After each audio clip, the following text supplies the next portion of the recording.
Namaste once again, this is Sid from Nomad Bharat. Today we are arriving towards our final episode. So, in the previous episode, we see how Bindu survives, how business becomes hope, and how the life continues at the very edge of nation. But today's episode is little different. Today we go beyond the views, beyond boundaries. Discover the stories, culture, and life that exists beyond what you see. So let's begin with our final episode, Beyond What You See.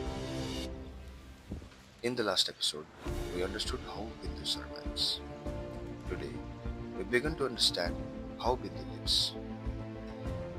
Every morning before the village fully wakes, a bus leaves Bindu for Siliguri, carrying people's students, stories, and pieces of everyday life. For some, this is just transport. For Bindu, it is a morning alarm. As the road quiets again, the village slowly steps into the day. Morning walks here are not exercise alone. They are conversations with the river, greetings exchanged without hurry. Small footsteps follow familiar paths. Children walking to school, carrying futures, shaped between mountains and rivers. Life here moves forward quietly without announcement. Culture here is not performed. It burns slowly in traditional rituals, with rising smoke of firewood and morning tea. A conversation over tea often tells more about Bindu than any guidebook ever could. In some seasons, even devotion rests. Kodakhola, a small seasonal river besides Hanuman Mandir, wait quietly through winter, reminding us that faith here follows nature's rhythm. Beyond tourism, life grows in smaller ways. Here, nature is not scenery, it is lively. In the monastery, silence becomes prayer.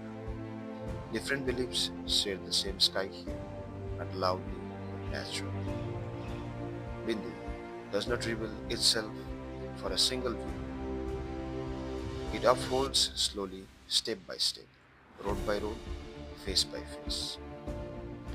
In some areas of Bindu, routine carries generations of knowledge.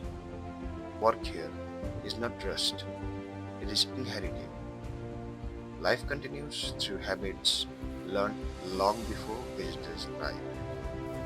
And sometimes the village gathers not for celebration planned, but for moments shared.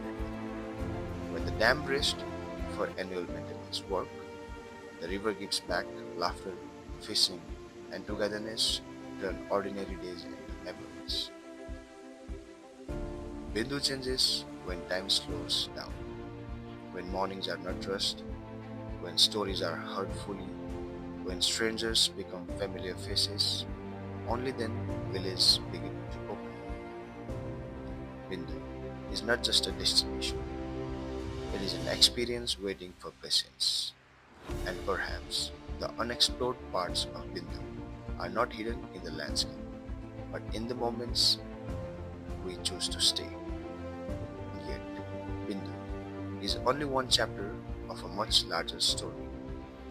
Hidden within these hills lies the Zaldakar region, a landscape shaped by rivers, villages, cultures, and quiet resilience.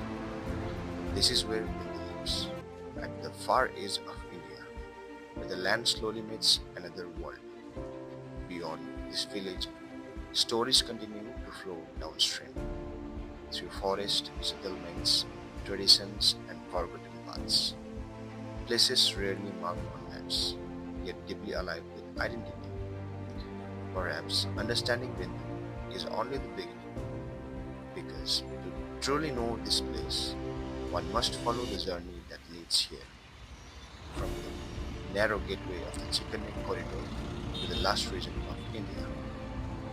Every stop carries a story waiting to be heard, and so the journey continues, not toward destinations, but toward understanding the land and the people who give it meanings. The story continues, Nomad Bharat, journey to the last region of India.